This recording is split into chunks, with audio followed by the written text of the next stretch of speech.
యేసు రక్తమే జయం పరిచర్య ప్రైజ్ ద లార్డ్. ఆగస్టు 23వ తేదీ 2025. ఈరోజు దేవుని వాక్యము, ఎలయనగా మస్తరమును వివాదమును ఎక్కడ ఉండునో అక్కడ అల్లరియు ప్రతి నీచ కార్యమును ఉండును. యాకోబు 3వ అధ్యాయం 16వ వాక్యము. అవును క్రీస్తునందు ప్రియులారా, మత్సరం లేదా అసూయ, వివాదం అన్నది విశ్వాసికి ఉండకూడని కార్యాలు. మన దేవుడు మద మశ్చర్యాలను జయించినవాడు. సాధారణముగా అసూయ, ఈర్ష ఇటువంటిది లోకంలో ఉన్న వారిలో మనం చూస్తూ ఉంటాం. అయితే క్రైస్తవులమైన మనకు ఇది ఉండకూడనిది. దేవుని యొద్ద నుండి వచ్చు జ్ఞానము పవిత్రమైనది. అది సమాధానమునిచ్చును, మృదువుగా మాట్లాడును, కనికరము చూపును.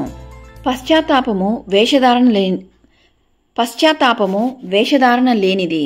ఈ దేవుని జ్ఞానము ఉన్న చోట వివాదము ఉండదు, అసూయ ఉండదు, ఈర్ష్య ఉండదు. కావున ఇతరుల బాగును క్షేమమును చూసినప్పుడు, దేవుని ప్రేమ మనలో ఉన్నప్పుడు సంతోషముతో వారితో పాటు సంతోషించే వారముగా మనం ఉండాలి. అవును క్రీస్తునందు ప్రియులారా, దేవుని ప్రేమ లేని చోట ఇతరులు క్షేమము చూసి అసూయతో వారితో వివాదము, అల్లరి చేయతోచును.